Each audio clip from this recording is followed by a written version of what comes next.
오늘은 러시아의 푸틴 대통령에 대한 충격적인 소식이 올라와 한번 가져와 봤습니다. 한번 보겠습니다.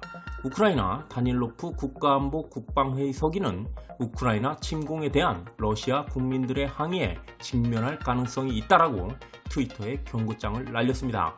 러시아 푸틴 대통령은 특별군사작전이라는 미명 아래 우크라이나를 빠르게 점령하여 승리할 것으로 생각을 했습니다.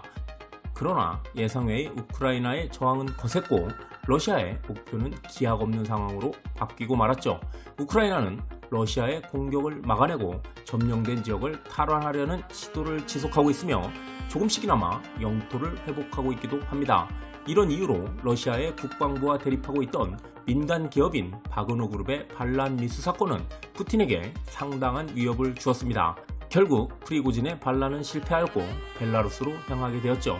이 사건으로 인해 러시아 정부의 지도력에 의문을 품고 있는 세력들로 인해 현재 러시아군은 키이우에 대한 공격을 감행하지 못하고 있을 가능성이 매우 크다고 우크라이나 당국이 전했습니다.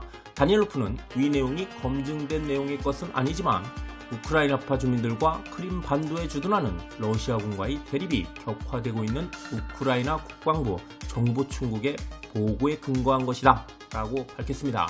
그렇다면 다닐로프가 말한 정보총국의 보고는 무엇이었는지 찾아보았습니다. 한번 보겠습니다. 우크라이나 중앙군사정보국은 우크라이나의 영토였던 크림반도에 주둔하고 있는 러시아군과 친우크라이나 주민들과의 대립이 본격화되고 있다고 전했습니다. 중앙군사정보국은 크림반도 주민들이 화염병으로 러시아 군사기지를 조직적으로 공격을 하고 있으며 러시아가 감시를 강화할 수밖에 없다라고 주장했습니다.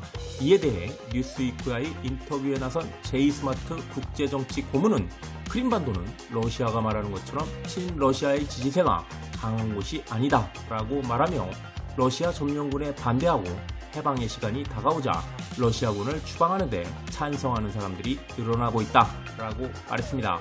또한 러시아 내 군 입대 사무소에 대한 연쇄 공격이 잇따르면서 반대 여론이 증가하고 있고 실례로 9곳의 입영 사무소가 공격을 당했다고 합니다. 우크라이나 군사정보국의 보고서에 따르면 크림 반도에서 많은 사람들이 체포되었으며 이들의 대부분은 무슬림 소수민족 대표들이라고 밝혔습니다. 마크카츠 메이슨 대학 교수는 이러한 보도에도 불구하고 러시아에 대한 반대 여론이 얼마나 되는지 가늠하긴 힘들며 2014년 합병 당시 상당수의 친우크라이나 국민이 떠난 상황에서 압도적인 표차로 러시아 합병이 완료되었다고 합니다.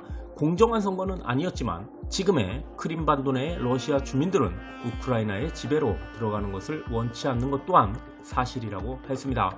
반러시아 활동이 얼마나 되는지 사실 분명하지 않은 것도 문제다 라고 주장을 하였는데요.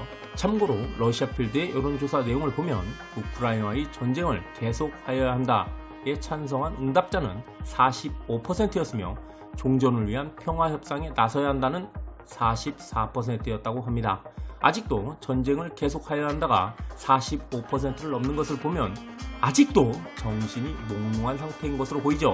여기까지 하겠습니다. 감사합니다.